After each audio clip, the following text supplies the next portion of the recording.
Let's start this episode with the two-pronged question, or two overlapping questions, or something like that. What makes kids bad, and what makes bad kids? So, what makes kids bad? What I mean by that is, how do you define a kid as bad? What are the qualities that make a person, or specifically a kid, bad? What do we mean by bad? Is bad gone wrong, rotten? Is it someone who's failing at, say, their grades, failing to be social? Or is it someone who's actively being destructive and hurting others? So just exactly how do we define bad?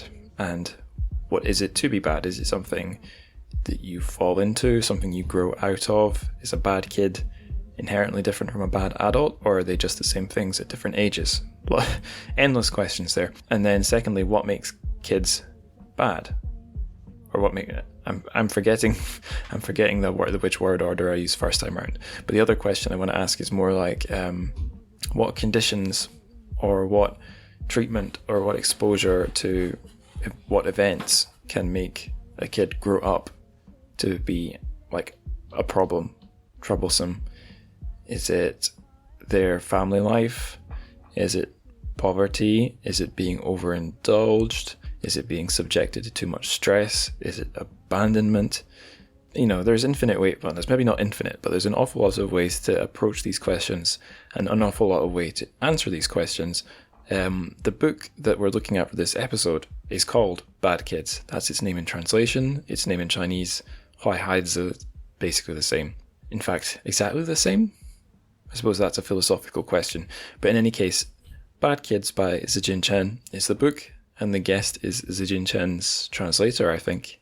For both of the two books of his you can get in English. Michelle Deeter, returning to the show yet again, I'm very happy to say. Of course, before we get to that interview, we're going to go to the TrChFic news, the translated Chinese fiction news. So let's go.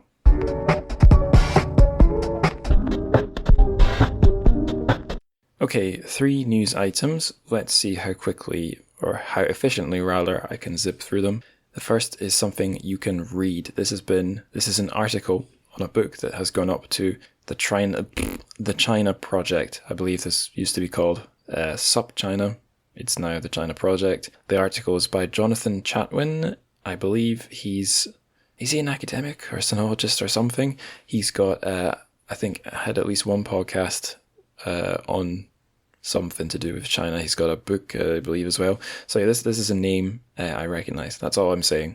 So he's written this piece about The Sacred Clan by Liang Hong. It's called The Sacred Clan. Liang Hong turns to fiction to explore rural China.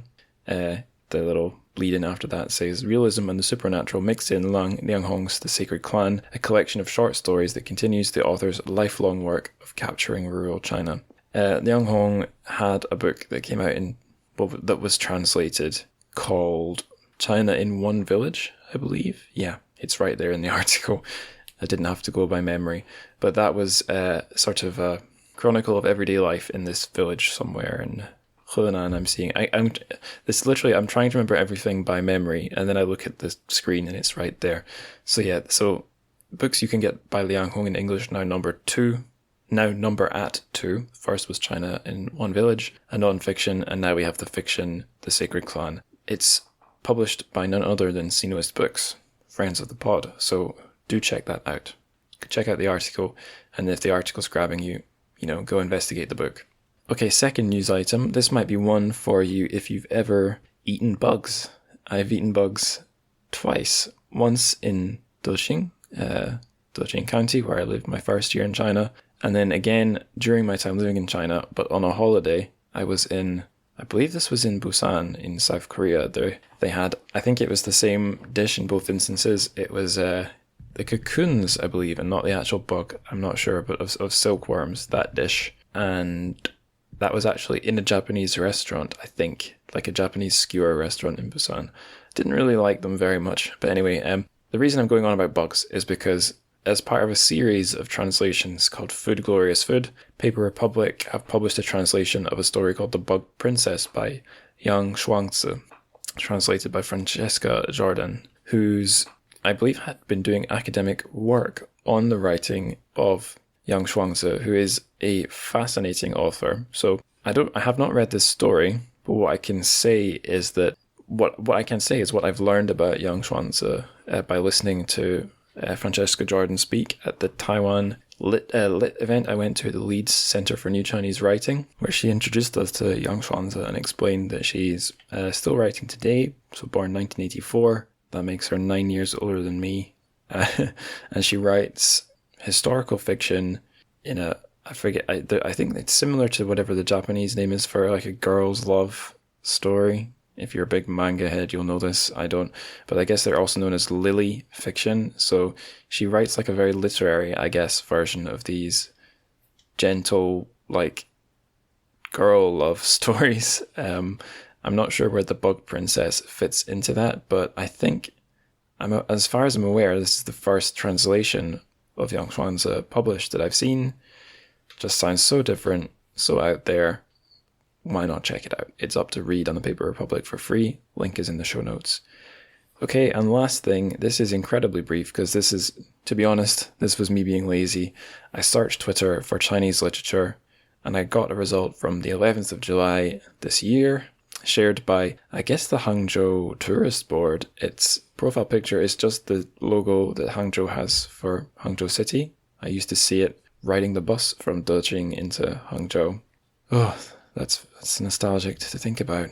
Anyway, according to Hangzhou Feel, this Hangzhou City Twitter account, which must be run with a VPN, I suppose, there is an exhibition about the poet or the literary figure Su Shi, which is running at the Westlake Museum in Hangzhou. According to Hangzhou Feel, the exhibit showcases 252 cultural relics from 17 cultural institutions, and they've put hashtag What's on Hangzhou, which I'm going to have to investigate that hashtag. Is anyone actually posting on that apart from Hangzhou Feel? No, there is one other person using the hashtag. Okay, I'll leave that one for you listeners to check out. But yeah, if you're in Hangzhou or if you're in China's Jiangnan region and Su Shi, or just anything about a literary figure appeals to you, maybe you'll be into this. It looks very pretty. They got some photos from the museum. They've certainly made an effort with the lighting and the colours and whatnot. So perhaps that will be nice. Perhaps that'll be worth a visit for you. Well, that's all the news items. I'll round off the TrChFic news there. Now we must march forward to meet the bad kids in conversation with Michelle Deeter. This was a fun one.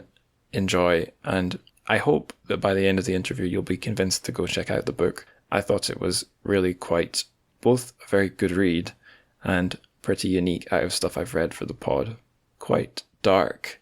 Although the question of how dark it is will come up in this interview. So see what you make of that. And if you do read the book, then see what you make of the book. Okay, enough for me. On with the interview.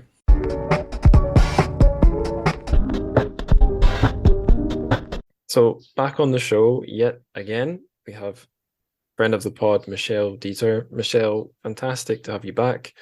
What have you been up to since you were last here? Well, a little bit of this and a little bit of that, I suppose. I gave a webinar on museum translation, which was super fun. Gave an online course on specialized translation, like covered legal and scientific, environmental. It's really cool. I started teaching 50% at Newcastle University. So you probably knew that I was teaching there before, but now it's it's a big part of my income, and I have students that I'm taking care of. I have little tutees and things. So that has become more interesting, more of a responsibility as well. And I qualified as a public service interpreter, so I'm going to court a lot. I was actually in court today. Oh. Interpreting for clients, criminal or family or business type stuff, all that. Unfortunately, all this other new stuff I'm doing means I'm not doing as much literary translation at the moment. I had one short story since I last spoke to you, and a sample translation that I did. And I'm not sure if that book is going anywhere. So, yeah. Well, fingers crossed for it. Yeah. I hope the right person sees it. I can relate with cutting down on the higher things just out of being busy. That's real in my world. I don't know if I've said on this show before, but listeners may want to know I got myself a dog. So dog is now number one. After the job, dog is now number one competitor for the podcast. But enough about me. I thought we could march forward to discuss the book. Listeners, if you want to know more about Michelle, just go to the website, the podcast homepage, TrChFic, TrChFic.com. Type the word Michelle into the search bar, and I think there's 3 episodes with you on them. I think this is number 4, which does make this is an honor. Yes. Yeah, that means you definitively overtaken Nikki Harmon, I think, for most repeat appearances. Maybe. I think think she's once you on mentioned 3. me in show notes, and so it comes up in a search, but it's not Oh actually yeah, me as the guest. yeah, So yeah, that's true. Yes, very true. awesome. Anyway, our our book is Bad Kids by Heidze. So Michelle, who are these kids and why are they bad?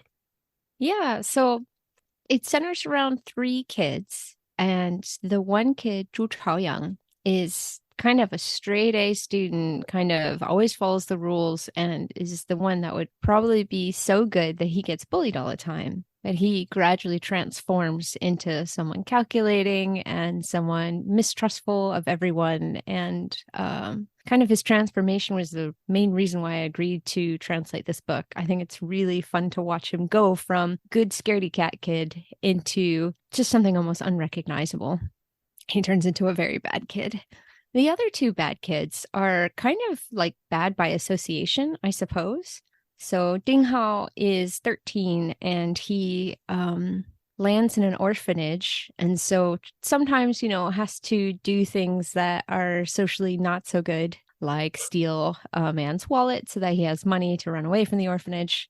And Poo Poo is kind of malevolent. She's I don't know if you call her chaotic evil or what, but she certainly believes that if Chaoyang is bullied by someone, that person should get, I don't know, attacked, should get in trouble for that. So she's most definitely a bad kid. She's not just bad by association. The television show is sometimes translated into Hidden Corner, right? So the book came out first in Chinese, and then there was a Chinese television show. And when they picked up the book to translate into English, they thought about making it Hidden Corner. And I'm just like, what? Fortunately, I got to change it to Bad Kids, although it does make me think of the song Bad Boys, What You Gonna Do? And so I'm torn about the title that I fought for. Hidden Corner. What does that refer to? Exactly, Angus. I've read this book at least 3 times. I don't know. There's no corners, folks. I mean, please write in, let us know what you think the Hidden Corner refers to. And I guess it's worth saying, I said it earlier, but as I understood it, Bad Kids is basically just a literal translation of the book's title, right? Just why hides the Bad Kids.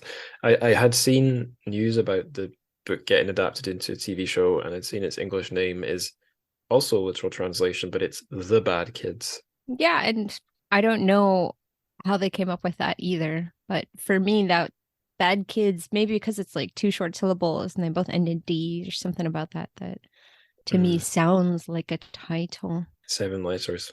Yeah, short is good, right? It's very snappy indeed. Yeah. A book cover designer's dream come true, I think, because you can make it huge.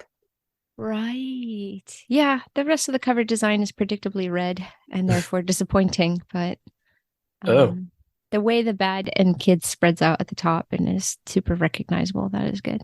Do you mean disappointing in the sense that it's a book set in China and they made it red, or? Absolutely. Yeah. Never mind. It happens. I hadn't thought about that, but I really love the color red, so I have a blind spot, I suppose. Wait till you have a shelf of red because you buy so many books in translation. Well, I have all my translated Chinese books on a shelf. It's not too red, but I don't know. Maybe that's down to the sort of books I'm getting. A lot of them. The other thing is that it happens more in nonfiction compared to fiction. It gets into like farce in a commercial bookshop in the, I don't know what you call it, the genre of book of someone funded by an American think tank writing a large red China is scary book. Yes, I know what you mean. Yeah, it's a genre. So we've introduced the bad kids and why they're bad. Would you say this is not a question I prepared you for, but would you say this is a crime fiction? And if so, is it standard fare or is it something a bit different?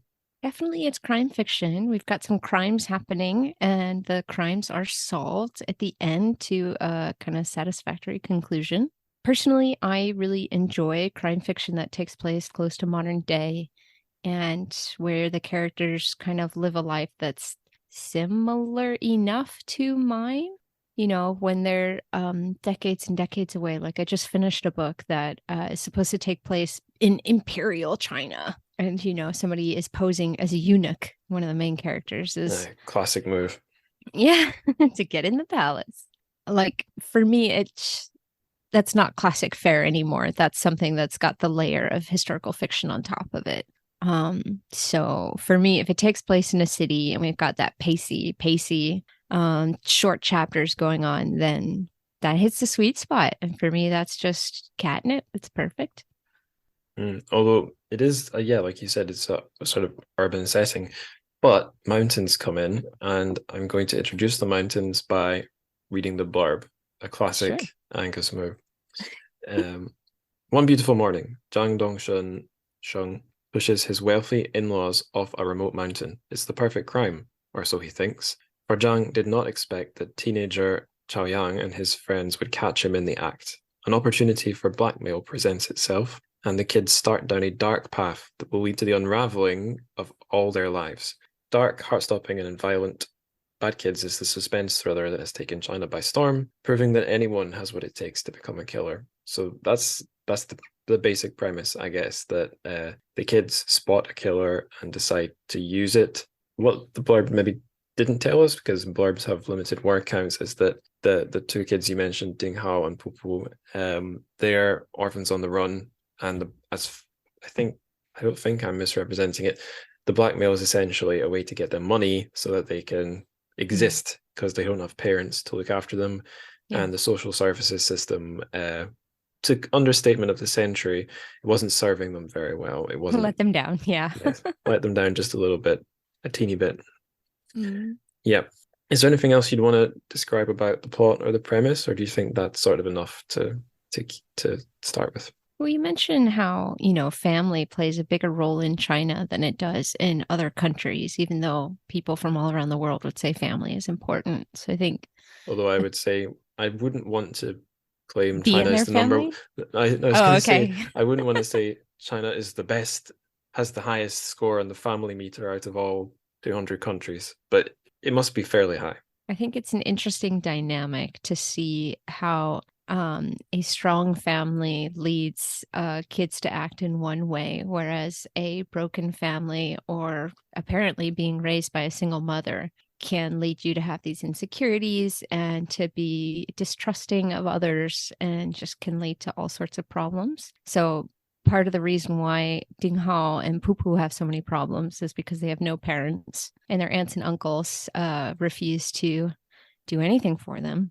And definitely part of the reason why Chao Yang gets into more and more trouble is because nobody's supervising him and noticing that he's changing or noticing that these kids are a little bit weird that he's suddenly hanging out with. But also just the whole dynamics, the idea that a step family could be estranged from each other for so long is like a key part of how Chao Yang changes and why he does some of the things he does. But I still find it believable. You know, some of the books that Zijin writes are a little bit suspension of disbelief every other chapter. And that's okay, right? Like there's lots of movies out there that require a huge suspension of disbelief at one point or another. But the reason why I think this is my favorite book that Zijin has written, or at least that I know of, is because I find that the characters do things that I could imagine them doing, even if they are a little bit extreme. It's like, well, you did have the motivation to take that final step. Yeah, it's heightened, but as far as the characters' actions go, it all makes sense emotionally for sure. I think what you were saying about Chao Yang and how he's not supervised points to another issue besides just the fact he's got a single mother. And there's a psychological issue where um, his dad is doing all sorts of awful things that Yeah. doing bad things for his mental health. But another issue is his mum, her only job is she's up on that mountain as a ticket vendor. Yep. So, I mean, I was not for a very large window of time, but for a while, I was the child of a single mother. But me and my sibling were going to an after school club, or we had Yeah. friends, we could go to friends' houses or my mum's friends' houses. So there were things to fill in the gap there that would mean we wouldn't be at home for hours on end. I guess the two things that Chow Young's mum is lacking in the story, which are socially believable, are money to pay for a child sitter. I also don't know how normalized child sitting is in China. Maybe it's more about having a grandparent or a friend in your Hmm. social network to handle that, or a Yeah. nanny if you're very rich. But that the nanny is the ai is off the table. But yeah, she just doesn't. She's all on her own, and I think part of the reason there is she's been unfairly kicked out of her marriage by Chow Young's father, who's he's a factory owner per se, but he's like a big boss of a seafood business. Packaging plant, some kind of Yeah, business. Yeah. yeah. Yeah. So there's an inequality angle there as well. I think you see all sorts of economics or Yeah, you do. pressures around money creeping into the story. I quite enjoyed that.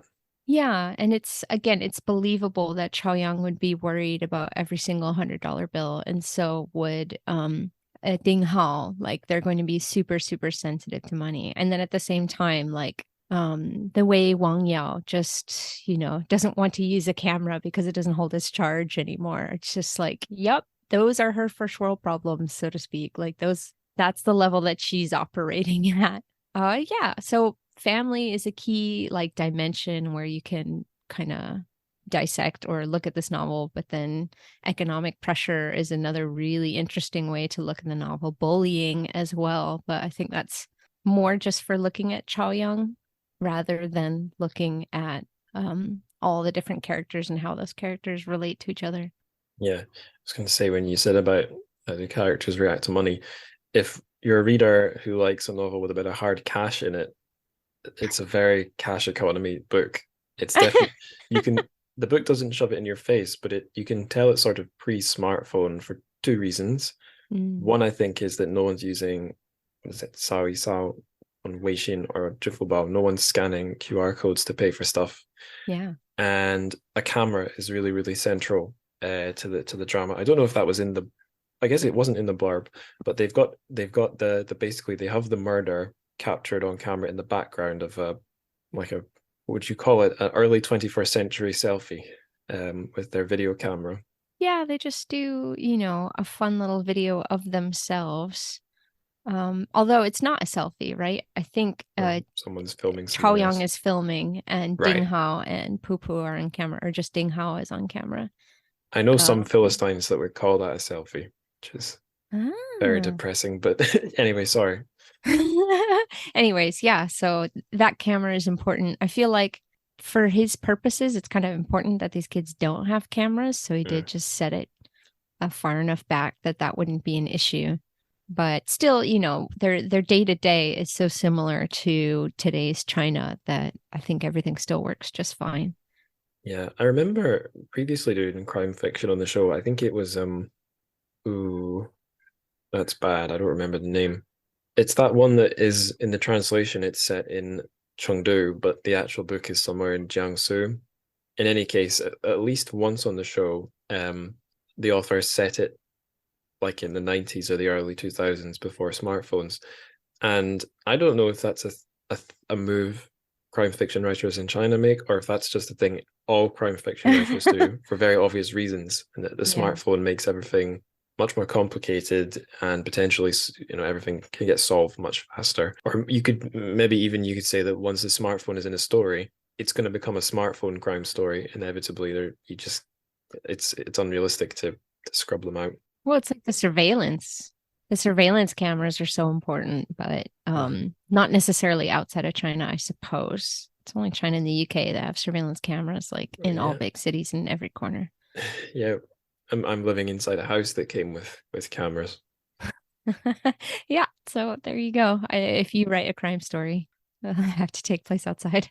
And maybe I'm oversharing, but the cameras on this house have already caught two different groups of bad kids doing, No I way. think, illegal stuff. There's a little sandwich shop over the road, and some kids smashed their, was it their glass or like some hard plastic? They smashed stuff with a football, Oh. and we're pals with the owner, and yeah, through the magic of a local Facebook group, we were able to use that footage to, I think, I think it ended up with the police. I don't know if the naughty kids were brought to justice, but then another time, some genius boy, egged on by some girls, decided to just boot our front door right underneath the camera.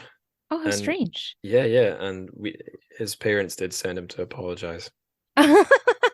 So That's something. Yeah, because I'm sure the door is kind of okay, but still the door's fine, flirty. but if it got kicked like that every day, it wouldn't be. No, that too. Yeah, yeah. Oh Yeah, gosh. pretty nuts. I'll take us to the next question. I think we've sort of, for readers who hadn't heard of Bad Kids before, hopefully they get it now.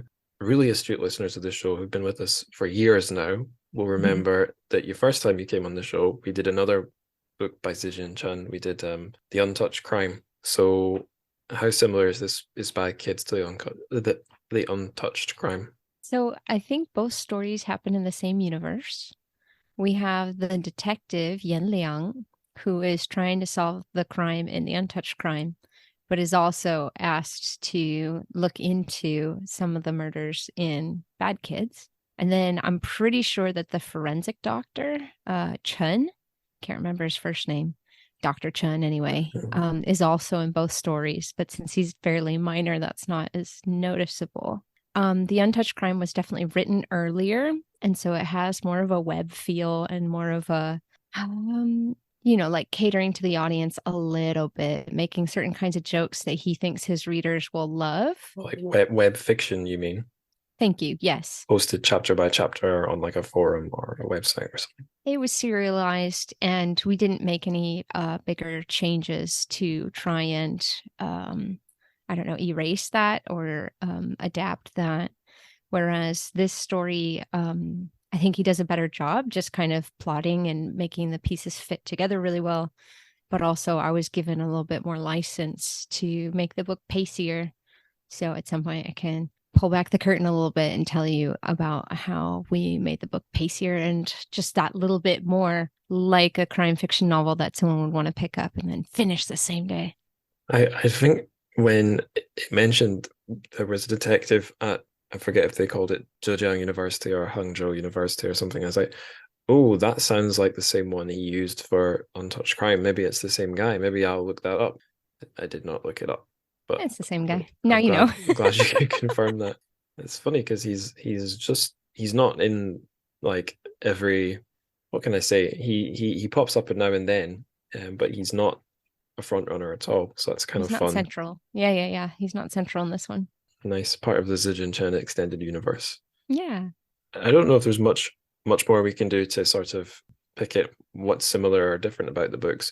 But I did want to ask you, to you, did Bad Kids seem unusually heavy or dark or socially conscious for a novel from the PRC?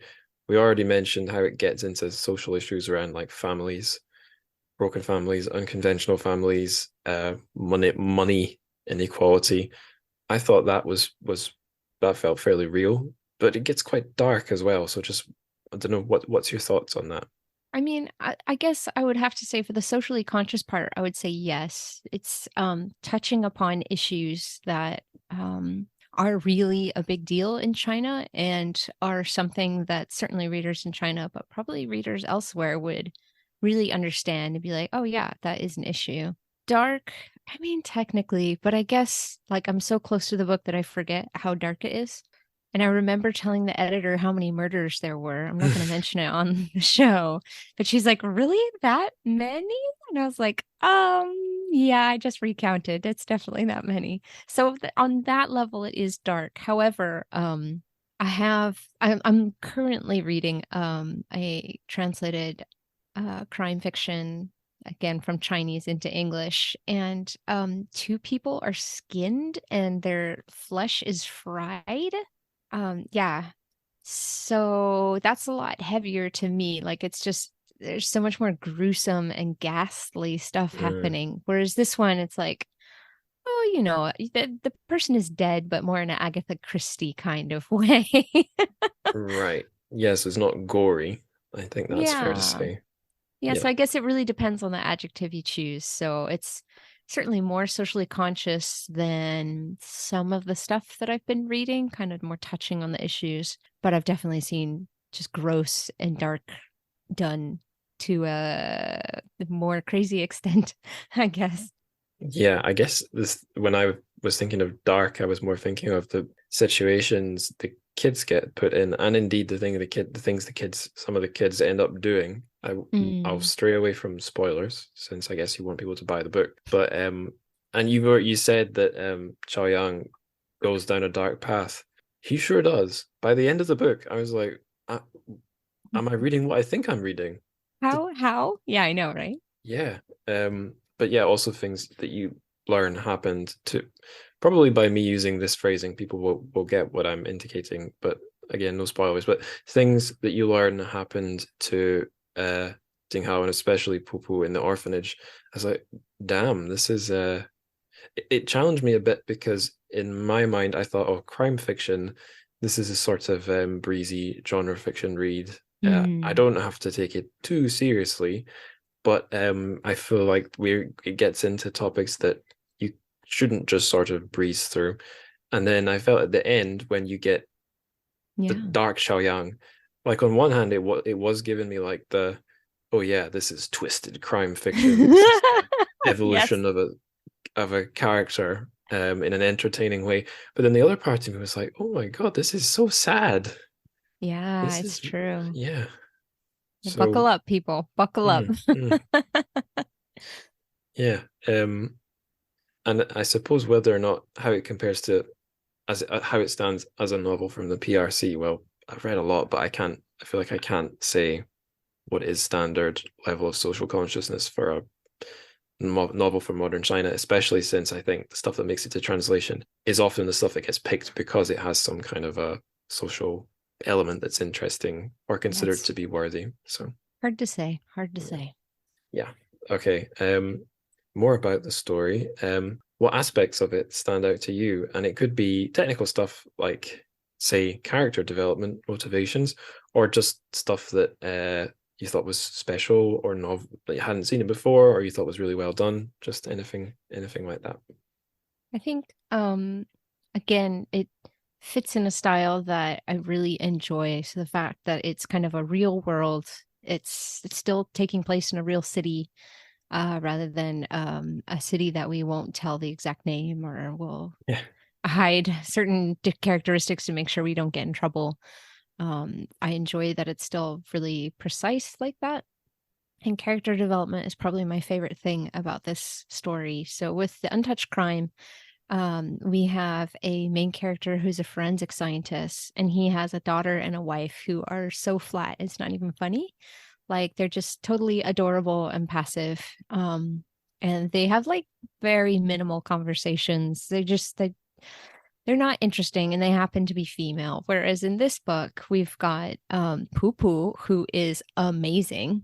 And then we have Ye Chiming, who is the bully of Zhu Chaoyang and who is trying to do better in school, but is not number one. And therefore, she gets told off by her dad. So she's got all these motivations to try and make Chaoyang fail at his exams. Right. So she's just got really interesting character development. Feng Li Na is sweet. Generally, she's the one person who is Chaoyang's friend at school right now. But she's not just pure sweet, right? She's a little bit dumb and she likes to read her favorite novels instead of actually looking at her textbook and stuff. It's delicious the way so much is going on. I remember the editor wanted to change a little something about Zhou Chunhong. There was like he's probably giving her short shrift, right? He describes her as overweight, and sometimes she reacts in a way that's just a little bit over the top. But I said I enjoyed the fact that this is a mother that's not just painted as Oh, she's a saint and she does Saint everything or a sinner. correctly. Yeah. Correct. She is someone who's trying her hardest, and she really believes in her son. This is her only child, and she's probably really bitter from the marriage, and she should be. Like the way she was left and the fact that she's not getting any money and whatever, like absolutely. The fact that she doesn't seem to have a support network would kind of probably make you bitter. So I said, no, I don't want to change too much about Zhou Chunhong. I think she's a believable character and three-dimensional, even if we don't seem to like the way she acts. Yeah, she's a real grounding force in the novel, and maybe the Yeah. fact she's can't be there all the time to ground Choyang is part of the tragedy. Exactly. For me, it all fits. If there was somebody there, then someone should have stopped these kids way earlier on. But there was nobody there, and they kind of feed off of each other. They give each other more bad suggestions and bad ideas. So that's, for me, it's the motivation and the character development that made the story work, that made me like excited to see what happened next. Yeah, otherwise, I don't know. I think it struck that balance pretty well of having some Chinese elements, but not being so weird or exotic that people can't relate unless they've lived in China themselves. Yeah, there's specificity for sure. I've got something I want to mention about that before, but before I do, when you were talking about the different female characters and you started with all the mean ones, it struck me that in this book, and maybe also in The Untouched Crime, you could sort of do a chart that tracks characters' intelligence with how mean Evil or they are. evil they are. Yeah, because maybe there's I can think of a couple of exceptions. Zhou Chunhong is clearly quite smart, but is nice, and her ex-husband is a bit of a piece of work for the most part, but not that smart. Yeah. But He's easily persuaded. I yeah, can't tell how smart he is. I think he's just influenced by others. yeah. But then Yeah. just about everyone else, maybe they start off good, but if they're smart, the intelligence doesn't tend to be used for good ends, and by the end, Yeah. sharp like a knife. I mean, and I guess that is the kind of pessimistic dark side of Zijin Chen, kind of showing us that, we are selfish and we are likely to make decisions kind of for the short term or for ourselves rather than thinking about what others might need or might want. Yeah. I've never done any of those things. Don't know what you're talking about. Yeah, so you said about the setting being somewhat specific to China, but not in like a completely unrelatable way for your average Westerner. I thought one thing that was it's somewhere I've never actually set foot in living in China because I had no reason to, but it struck me as, well, maybe it's not specifically Chinese, I don't know. Maybe other countries have these, but one or two very important scenes happen in a children's palace. Yeah. Which like I said, I lived in China for years, but never went into one because I wasn't raising children, wasn't a child either. Yeah. But as far as I'm aware, I don't know. I don't know if children's palaces are a sort of a relic from an older China and whether that's an 80s like proto-consumerist China, or if in the Mao era this was a sort of a utopian idea for having a place for children. Do you know anything about them? Like when they There's a started, or? full-on Wikipedia article, so I recommend it for anybody who's curious. Yep. Right. And it seems like it might have been a Soviet thing as well, if I remember correctly. Yeah. So, get the children doing good, healthy things and get them smarter so that they can serve the country better type situation. But also it just sounds kind of cool. Like it has a museum, it has rides next to it, it has classes. It just sounds nice. Yeah, I think any what am I trying to say? Any hard left vision for a country or for a world, like a socialism or communism, if you don't have fun stuff or stuff that gets your imagination, or for adults your libido going, what's the point? What's there to live for? So there's maybe something in that, making a palace for children. It's just a case of what do you think is fun, you know? Is it textbooks or is it a Yes. roller coaster ride? What serves the country better? I guess that's kind of where it's from. And to me, it sounded really fun. It's just that if you don't put money into it later, maybe it becomes derelict. That's all. Yeah, it becomes like a shadow of its former self. And again, don't know if I've ever even seen one. So I don't know if they do tend to be a bit run down in China or not, or if their number is decreasing. And but yeah, it's an interesting sort of, maybe runs against some ideas of like a stereotypical idea of what a Cold War communist country looks like, that they wouldn't invest resources into places like that. I suppose it comes down to, what do you fill the palace with? What's your idea of what makes life worthwhile or fun for a kid? And indeed, what are you doing for them once they become adults?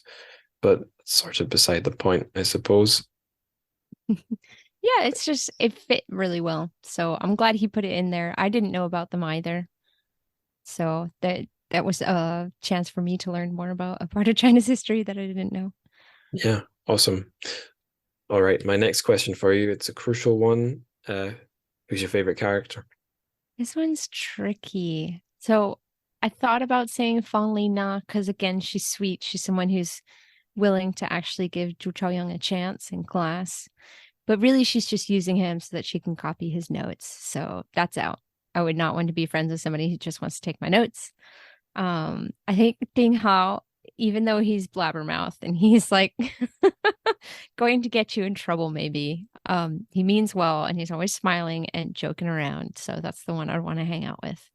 That's who I'm gonna pick. Yeah. Yep. And don't worry, readers, it ends well for him. Everyone Do who's you have a nice, favorite? happy ending. I think I liked Chao Yang. I could relate a bit. Okay. And I think not just to, like, I don't know, being a weird kid at school or having had a slightly unconventional family, but like the chip on your shoulder that can sort of give you, and how Mm. that can, it could motivate you to do good things, or it could sort of fester like a rotten seed. That's, I could relate to that. I couldn't really relate to a kid who's been through the orphanage or has been living in dire poverty. That's, luckily for me, that's never been me. So yeah, I think Chao Yang is the one that I mentally glommed onto. I did find the killer, that Zhang Dongsheng, the guy who pushed his in-laws off. Didn't relate to him, but he was an interesting character. The way he tries to manage the situation once he knows he's being blackmailed is very scary. Really, Mm. really well written sort of fiend type character. You know, a guy who, what am I trying to say? Had he not been videotaped, might have just walked among us, so to speak, Yeah. and Yeah. been undetectable as a, don't know, like a predator in society. I enjoyed how he kind of swings back and forth. So his anger flashes or bubbles up, and then he remembers that he has a role to play. He needs to act a certain way in front of people. And so he reins in his emotions, where he's like, okay, now it's time to convince the police officers that I'm grieving. Now it's time to convince my former professor that I still want to stay with my wife. And I think that we have a chance. That part of it is really fun. But yeah, you're right that he's actually quite terrifying. He's not just emotional or something. He's plotting and Yeah. willing to do a lot to get to his goal. Yeah. I mean, we all behave a little differently in different situations, but when someone, when the masks are more there than whatever is underneath them appears to be there, and what the thing underneath them is possibly just an even bigger chip on the shoulder, just pure rage. It's, yeah, it's well written for a book that you can, you know, zip through quite quickly on a sunny day. I don't think I have any other characters I want to shout out, so I'll start interrogating you about translation instead. Uh, Excellent. so this is a nice softball that you can knock anywhere that you please. Did this book present any translation challenges? Spoilers, I heard Michelle speak at a Chinese literature retreat in Leeds. So I already know some of the answers to this question, and I know that they're interesting. Well, hopefully I can even surprise you, but we'll see. We'll see. So like I mentioned a little earlier, I was invited to kind of edit to make the English version a little pacier. And I think I was comfortable because I knew the author style pretty well already and had already translated maybe 4 or 5 books. So I knew what I could do and kind of what I liked to do. So we made some cuts, no huge cuts. So there's mention to a song that we cut out because I didn't think any of the English readers would know it. There was more romance between Pupu and Chaoyang. And I said, they have a pretty big age difference. Can we kind of tone that down? Got the okay with the author and the publishers, and that's what we did. Yeah, because Pupu is the youngest of the trio. Yes, she's only 11. Right.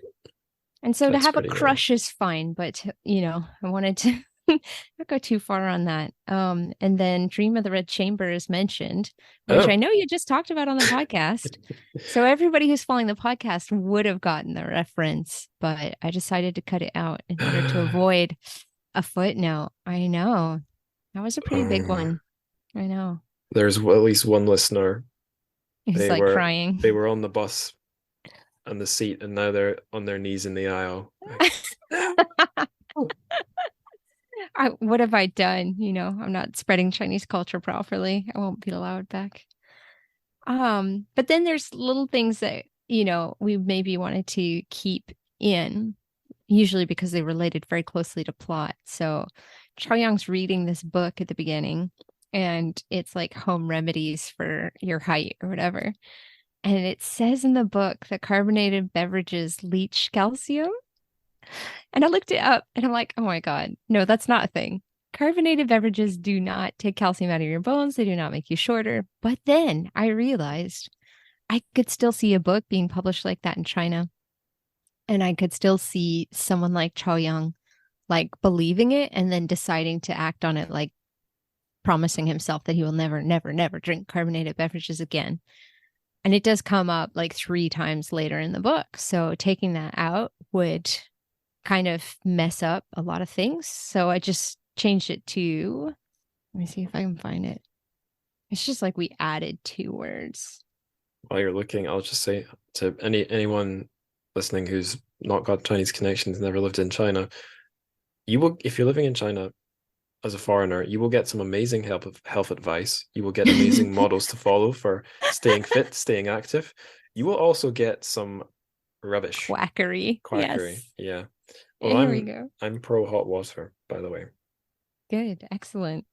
Yeah. So Chaoyang had gone through the list and underlined the key points. The first thing he would do was stop drinking carbonated drinks because the book said they leach calcium from the bones. So we just added the words the book said, and I was like, now we can keep this. It's going to be absolutely fine. That's really funny. Listeners won't see it, but I'm holding back a giggle. And what else happened? Oh, yeah. I asked all of my Chinese friends, as many as I could think of, if there was a custom where people take photos and burn them so their dead ancestors can see them. Oh, yeah. And I was, researching about customs of the dead. I was going and going and going. That doesn't really seem to be a thing. But again, China is huge and diverse. So I could see either somewhere in China doing that or someone like Poo coming fixated with the idea that she wants to stay connected to her dad. And so she's going to maybe, she's 11. She's going to maybe warp a few different customs and meld them together in a way that makes her feel like she's still talking to her dad. She's still letting her dad know that she's okay. So we didn't try and change that or, explain to the reader that most people don't do this. Poo is just exasperated. She's like, duh, I have to take a picture of myself every year and burn it. Duh, Chaoyang. And she's 11. So, of course, any opinion she holds, she's just going to hold it like absolutely. And especially something that's so close to her, like, I love my dad, I care about my dad, and I want to be able to stick with him. So we just left that exactly as is. I guess that's another sign that it's an older, or it's not that it's older, pardon me, that it's a sort of proto-digital story because people are still taking their photos to get printed. They're not just storing them digitally. And assuming that the cloud is connected to heaven in some way. Yeah. That's what I'm banking on. But Yes, indeed. So for the most part, we made a lot of cuts so that it'd be shorter and punchier. But speaking of hot water, when when Poo and Chaoyang first go to Zhang Nongsheng's house, he offers them a carbonated beverage, and of course Chaoyang says, "No, I can't have any soda. No way." And so Zhang Dongsheng is a little bit exasperated. He's like, "Fine, I'll boil some water for you." And so in the Chinese original, Chaoyang just says, "Okay." And in the English, we added, like most Chinese, Chaoyang preferred his water warm rather than yeah. cold, in little parentheses. Because yeah, the editor kind of pointed it out, I think, that that was an odd way to end the conversation of what would you like to drink. But yeah, like I Scalding said, hot water, please. In a glass. it's a hot day. I would like hot water. Yeah. It's just these little minor things, you know, and they all add up together to make the story super authentic. And hopefully it's just little trims, you know, like you can see the original hairstyle. And so we're just getting that English version to be trimmed a little tiny bit. So it has the exact same effect, but is maybe a little bit neater on certain parts. Fair enough. What about Blabbermouth? Do you want to Oh, say anything yes. about Blabbermouth? Thank you. So every story that I've ever translated of Zijin Chen will come up with one really killer nickname, like really funny, but really hard to translate nickname. So for this book, it was 大嘴巴. It's mentioned like 5 or 6 times. It was important to the story. And da means big and 嘴巴 means lips. So that could be lips that you put lipstick on or just lips for talking. So I thought about writing loose lips, thought about writing big lips. Loose lips sink ships, right? Like that's definitely a phrase. But I can't see someone calling a 13-year-old guy loose lips. So I sat on it and I sat on it What and I about sat Jimmy on the it. Lip? Ding Hao the lip. And then actually the same way that I fixed a similar problem before, I just read a lot of other good fiction, good stories, and came across a book entitled Blabbermouth. Yeah. And I was like, oh wait, that's it. That's my nickname. So I was happy when I finally found it. And for me, it feels like the right one. Maybe a different translator would choose something else entirely. I think that's almost perfect because the word blabber has a little bit of onomatopoeia, like blabber, blah, blah, blah, blah. It's like a It's lip-based word. satisfying. Yes, it is. Yeah. Yeah. But it has the meaning, that meaning of like, oh, you spilled the beans again. Yeah. Yeah. Just yeah. for listeners' enjoyment, I'll do that again. That'll sound good. Excellent. I know I have quite a monotone delivery, so I know moments like that are they're Priceless. premium. Yeah. Mm-hmm. Now, my next question about the book from your perspective as the translator is, have you got reactions to it yet? Like, have you met people who've read it, or have you been looking out for the reviews of the English translation? Just how's that going? It's a challenge. I find that a lot of translators finish the project and kind of walk away from it. It's people who would go on your show who might be the translators that actually stay connected with their book or think about promotion, think about how the book actually landed in the market. I was totally shocked and not ready for the book to be shortlisted on a crime fiction award, for a crime fiction award. So I guess it's doing well. And if I remember correctly, Paul French recommended it, which blew my mind. I've interpreted for him before. I find him to be very interesting and smart. But maybe I just made that up. Who knows? So it seems like it's doing fairly well, which is exciting because Zijin Chen has more out there. And when one of an author's books does well, that means there's a possibility for another book, definitely. I know Paul French has I know they call them blurb quotes. I prefer to call them promo quotes, whatever. There's a Paul French quote on the back of a new Sinus Books book. So I wonder if he's dipping his toes a bit more away from his favorite colonial history into just translated books from China, or maybe just books from China and from the modern times, with no foreigners involved. Well, he's stepping out trying of to his read comfort super zone. widely. Mhm. I get a newsletter from the China Project. Oh yeah. And so every week he recommends a book on his China shelf. And I don't know if this is a digital or an actual real shelf that he has, but he's just recommending a different book that somehow is related to China every week of the year. So at that point, you can't just cover like one little tiny part of fiction or nonfiction. You really got to read all over the place so you can keep people interested, keep the newsletter segment going. Tell me about it. Yeah. Exactly. Yeah, as the But in show a good goes on, way. it's like I will only read tiny novellas. I'm not gonna read a monster. I mean, that's not true. Yeah, you But just read Dream of the Red Chambers. I didn't. That was one of the like three things I read when I was living in China. Oh, good point. Oh, So yeah. if listeners were like, "Why is Angus's close reading missing?" from that's why.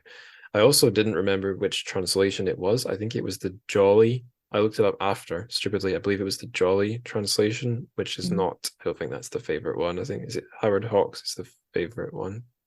I think my friend's advice was if you can get to a library, try to get 2 or 3 different copies and read the first chapter and see which one you like. That's good advice.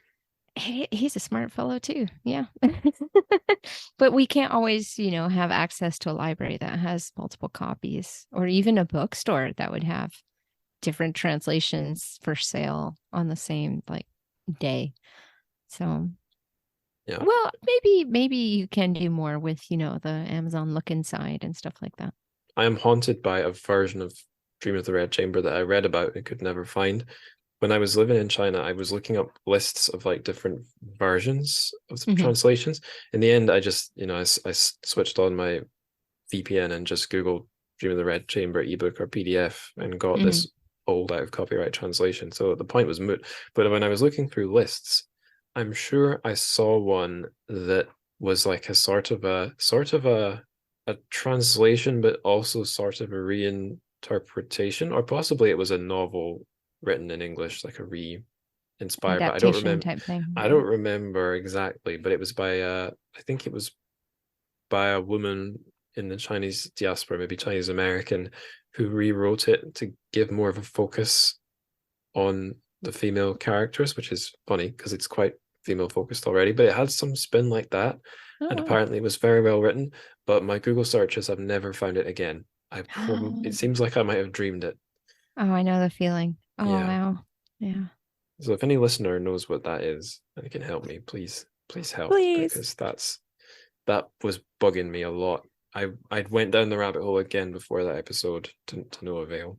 Anywho, back to business. I think we can go to the miscellaneous section questions now.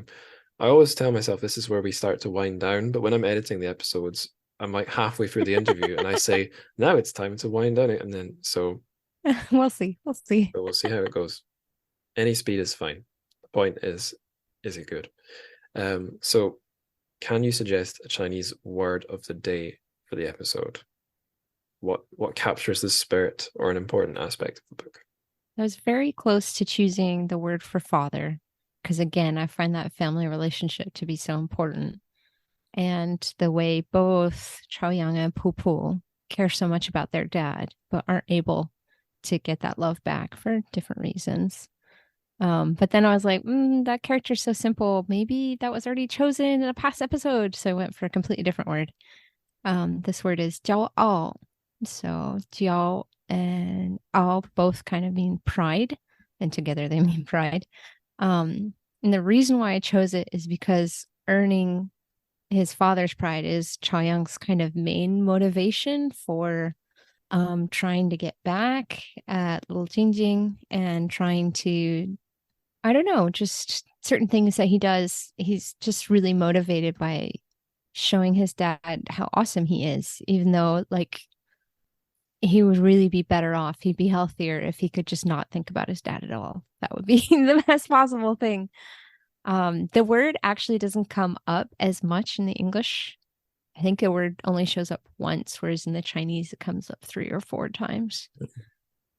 But I still hope that when you read it, you still get that sense that Chaoyang is just desperate for his dad to notice him even, and maybe to appreciate that he's best in his class, that he's darn clever, and he doesn't get that. And that's part of the reason why it's a tragedy. Like he's an interesting person, and he'd be so much better off if he could just have that little bit of support.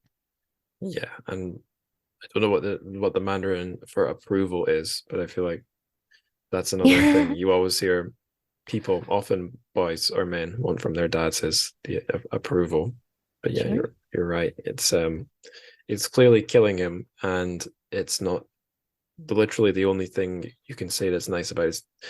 The only thing that his dad has got going for him is that the biological fact that he's his dad. Otherwise, he just really sucks. On the money, he occasionally throws some money, but that's not consistent or fairly done. But yeah, it kind of there's a scene. I don't know if we introduced Jingjing. Jingjing is his child through his new marriage, and there's I don't think this is a huge spoiler because it's quite early.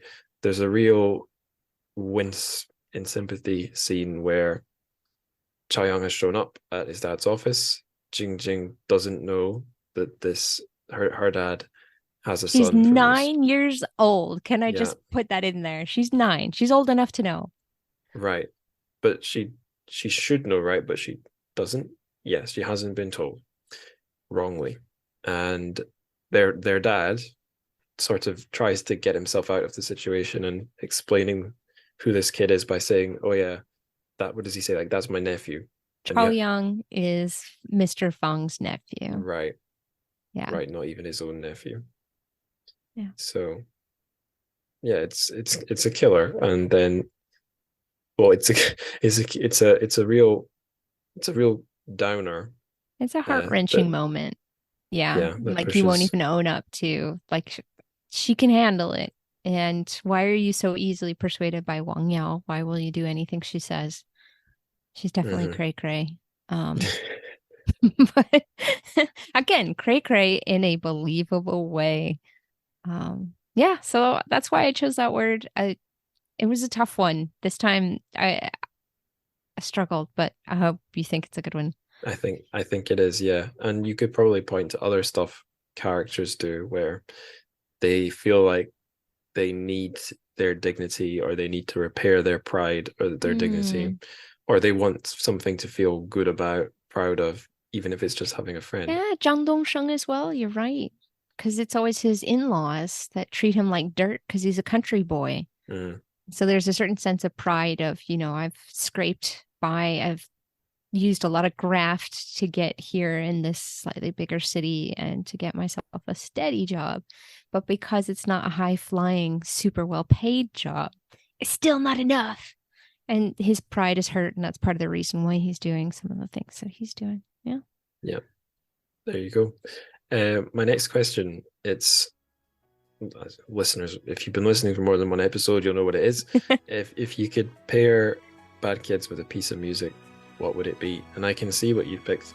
We have both picked Chinese language songs, so that's fun. I usually pick something Western. I usually pick some like Western pop, rock, or electronic, so modern genre, and then my guest picks something Chinese or classical music. Yeah, that I have no hundreds clue of about. years old. And or like modern avant-garde stuff, and they crush me. But I feel like the vibes are similar in these choices. So what's your choice? So I had to pick this one because this is the exact song that I cut out. 轻松的样子，微笑着说回去吧，转身泪湿眼底。多想和从前一样，牵你温暖手掌，可是你不在我身旁，托清风捎去安康。时光慢些吧，不要再让你变老了，我愿用我一切换你岁月长流。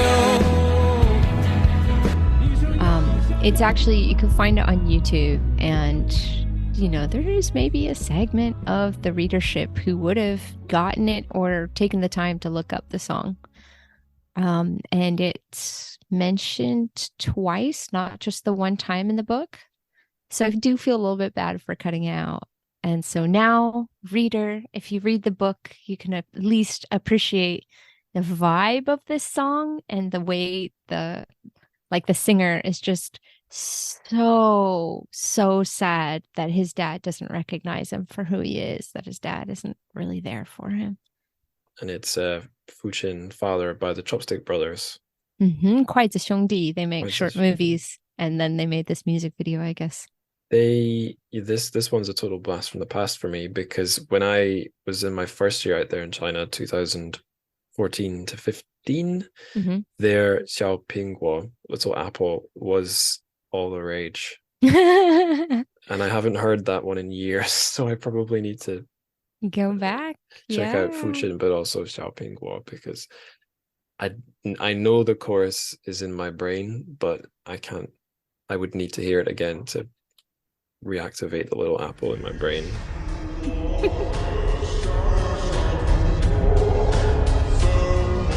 I think I went in like, this song is kind of lame, and then by the end of that year I would, I'd yell it at the club, crave it. So what did you pick? I picked a song that has an English name, a short English name, and a much longer Chinese name, so I'll just be lazy and read the English name. Stable Life, Suffer Exams by, I believe it's Lao Wang Yue Dui. I almost said Yue Di, but then I opened up Google Translate and read the pinyin. 孩子们背着沉重的书包，孩子们背着沉重的背包，孩子们背着沉默的烦恼，重复的日子该怎么逃跑？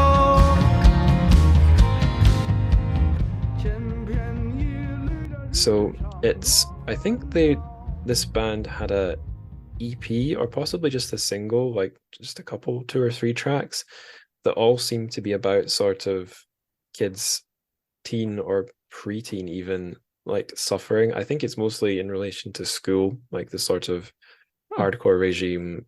I think this is a Taiwanese band because they're using traditional characters, but the whole Chinese/East Asian like exam cram national exams regime. I believe they've got a track whose English name is something like national exams. Oh no, cram schools killed the kids or something. So not killed, but like that's the theme. Yeah, no, it's true though. It's so intense. Yeah. I mean, I thought high school was pretty intense. I wouldn't put it all down to exams, but like even as a pampered Westerner, like the whole school regime kind of sucks, even though it's a structure, this thing your adult life doesn't give you automatically. But yeah, I have a translation, albeit a Google translation of the lyrics in front of me, but I'll do what I usually do. I'll just read them. So it starts off saying, children carry heavy backpacks, repeats that a few times. Children carry silent worries. The children are carrying heavy backpacks. The children are carrying the silent troubles. How to escape the repetitive days, the same daily troubles. The signal of freedom is not received in the classroom. Working hard only for the teacher to laugh. The name of the classmate next door, I have long forgotten. Young students formatted can't. This is not a good translation here. Young students formatted can't think about. The road ahead, study hard and continue to take the test to have a stable life. What a beautiful 3-year and 5-year college entrance examination. And then the same again. So it's not about murder, it's just about studying for your exams. But I feel like some of the, especially if you have to listen to the music, some of the vibe of the shit end of the stick when it comes to being a kid, going through the motions that kids have to go through, I think it's there in that song. Oh my God, that reminds me. There's something else I really wanted to read. Oh, you better. It's short. Adults only listen to one side of the story. Usually it's the girl's side. They're so stupid. Chao'ao exhaled sharply. Adults think that children are simple and that their lies are easily uncovered. They have no idea how wicked some kids can be. And that's exactly it. It's that feeling of, oh, I'm a kid and I can't do anything right now. When I finally grow up, I will, ... Yeah. that sense of powerlessness, or, sense of, oh, this is taking up my life and anything else would be so much better. Yeah. I can remember a lot of the grievances I had as a kid, especially as a teenager. And the funny thing is, looking back on them, some of them I'm like, yeah, I was wrong to be upset about that. Or it was understandable as a kid, I would get fixated on blah, blah, stupid thing, or fixate on something and then respond to it the wrong way. But then there's other things where like my grievances were quite legitimate. Like both my mum and my dad, who I was being ferried between as divorced parents, tended to get me barely on time or late for stuff. And I felt quite aggravated about that.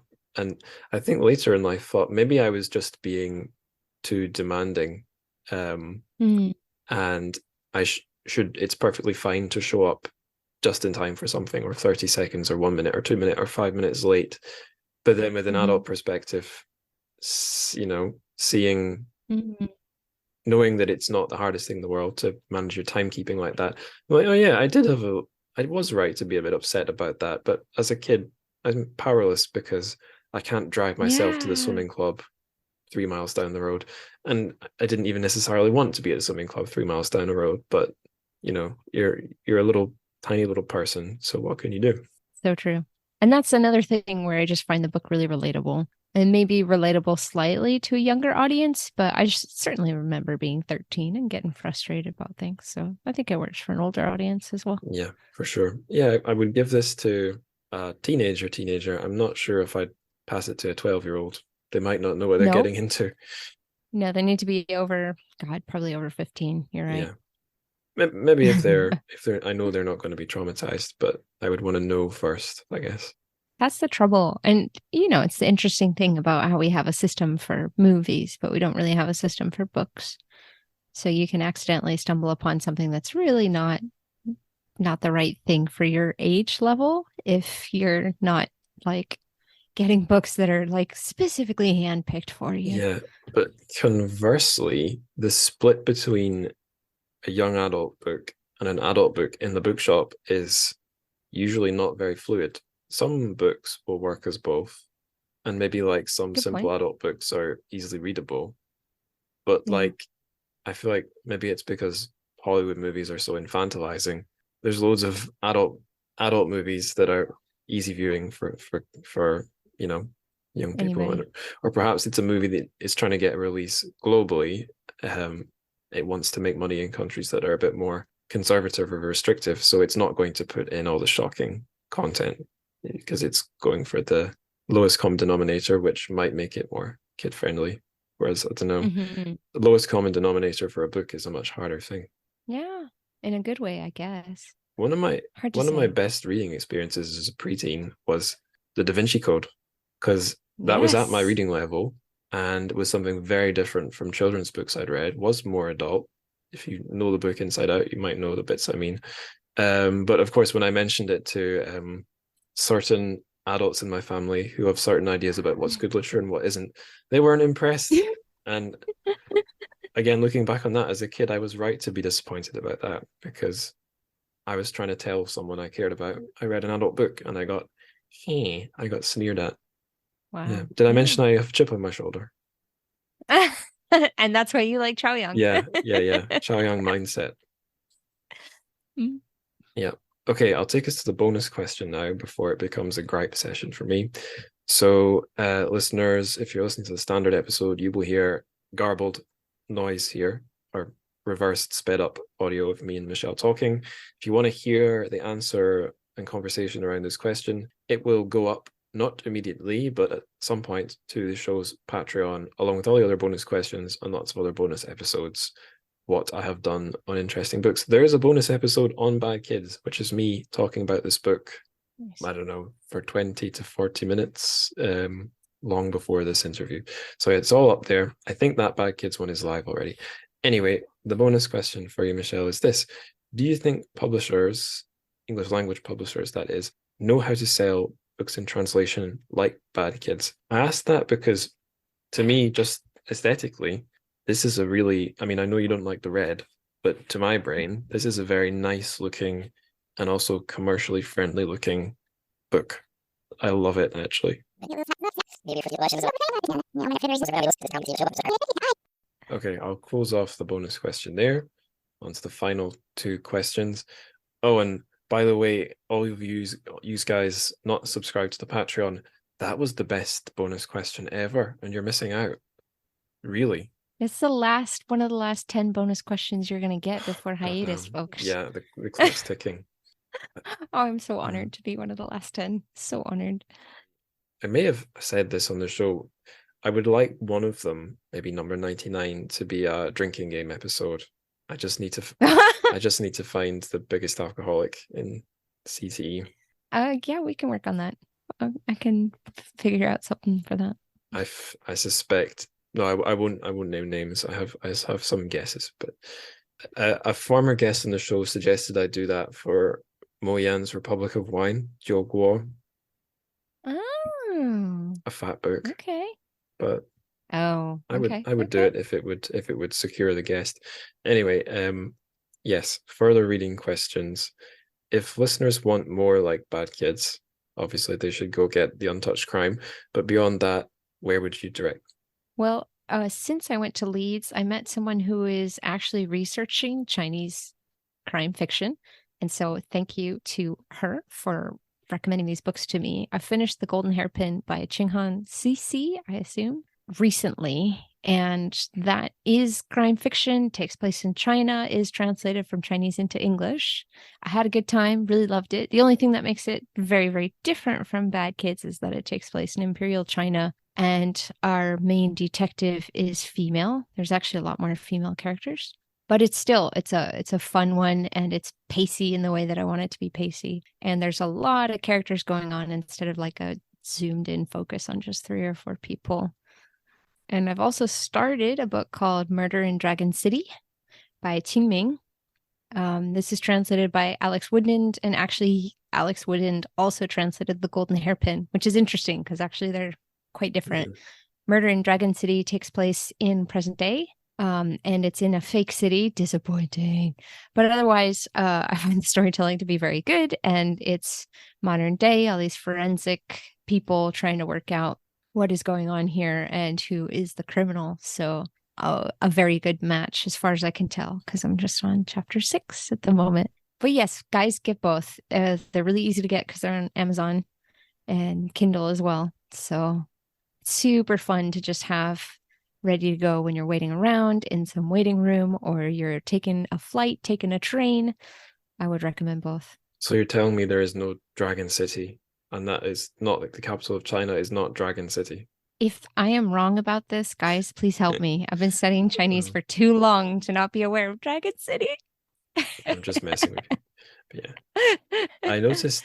Well, we'll go together. We'll go on a holiday together if it Dragon exists. Province, Dragon Minority Autonomous Prefecture. Region. Excellent. Yeah. They're making all the dragons learn Mandarin, actually. It's sad.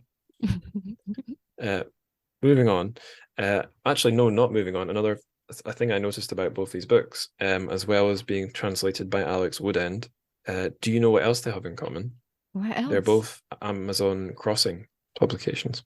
Oh, interesting. See, some publishers are doing well, but that's all I'm going to say. Yeah.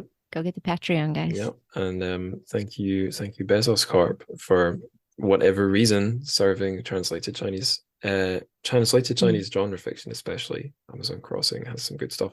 There's one of theirs. I don't think I'm going to be able to do it before I hit episode 100, but it's one of my favorite ones I've read from translated Chinese lit. It's called The Child's Past Life. I think they really blew it because the Chinese title is much cooler. It's Sheng Si He, so it should be called River of Life and Death, but they called it The Child's Past Life. Oh, I wonder if there was already a book with that name. Maybe. That one I loved. It's like a blend of supernatural, crime, and revenge. But yeah, that's a great one. Anyway, for further reading tips, I've got one for listeners. Go to TrChFic.com, the show homepage, and I've forgotten exactly how one navigates to a tag, but I'm pretty sure I've got like a crime. Yeah, if you go into select category right there on the main screen, there is oh yeah, there right there at the top, all crime episodes.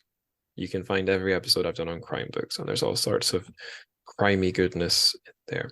So Genius. Yeah. Okay, final question for you, Michelle. And last guest I asked this said, what did she say? She said she said something to the Things after they happen rather than before they get secured. you announced the birth, not the pregnancy. That's what she said. So she didn't disclose, but so don't feel obliged to answer. But what are you working on just now? Yeah, more shorter stuff at the moment. I am really, really enjoying the teaching right now. So sometimes I just get excited about a little text that I want my students to translate with me, or I'm trying to create right now a speech about electric vehicles because that's so big in China right now. Literary wise, we're in wait and see mode. But I'm generally, compared to other translators, I'm generally a wait and see kind of translator. So when someone comes up to me and says, "What about this book?" I take a good look at it and decide then, rather than reading, falling in love with a book, and then having my heart broken because the book can't be done or there's no money for it for whatever reason. Sensible. So we'll see what comes my way, you know. I'm open for business, everybody. When you got something that's good, let me know. Take heed. Everyone take heed.